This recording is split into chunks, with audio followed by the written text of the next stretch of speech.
The YNW Melly trial has resumed in Broward County, Florida, and the defense attorneys are opposing the presentation of text messages between their client and his mother that include disrespectful language.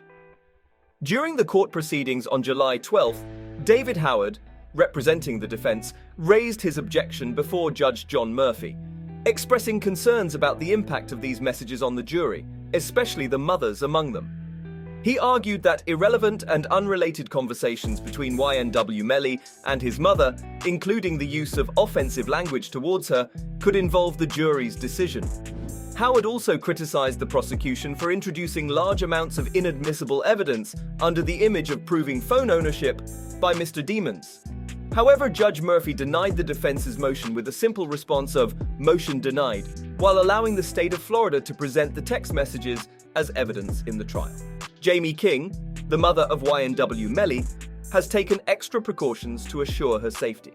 This comes after it was revealed that she had received threats from the sister of one of the victims involved in Melly's murder case.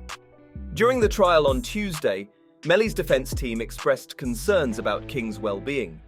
It was reported that the sister of YNW Juvie, one of the individuals Melly is accused of killing in October 2018, made threats against Melly's mother on social media. The exact nature of these threats is not known, but a law and crime reporter, Terry Austin, shared on Twitter that defense counsel informed the court about Juvie's sister's online post, where she mentioned attacking Jamie King. As a result, King has now hired a bodyguard for her protection. The judge, John Murphy, offered to provide additional security if it is required, but it was decided that one bodyguard was sufficient for the moment.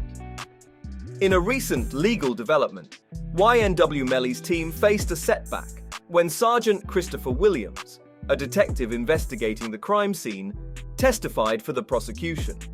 Sergeant Williams concluded that the deadly bullets responsible for killing the YNW members originated from inside the car they were traveling in at the time of the incident, rather than being fired from outside.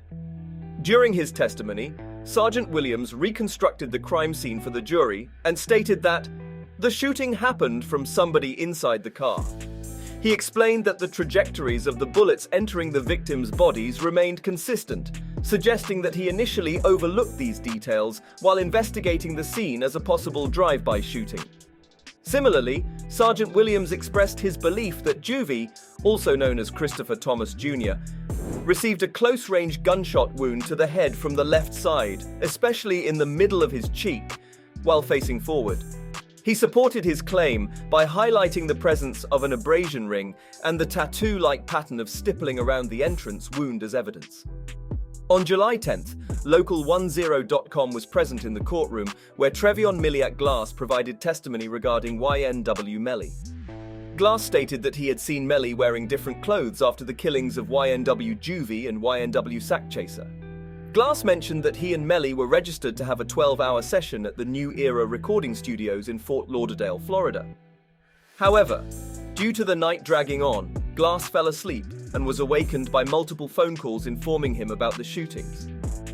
After arriving at Fredo Bang's house, Glass noticed that YNW Melly was dressed differently.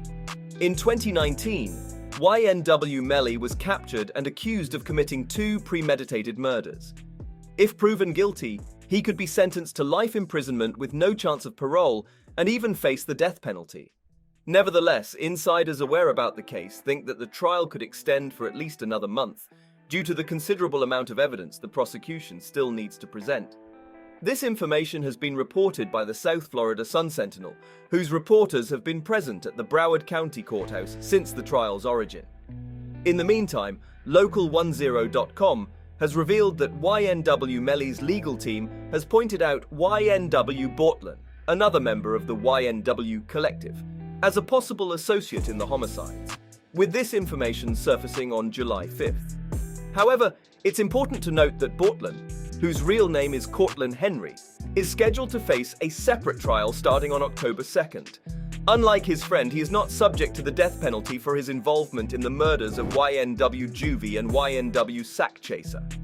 That's it for today. If you enjoyed this video, make sure to hit that subscribe button and click on the notification bell to stay updated. See you soon, David.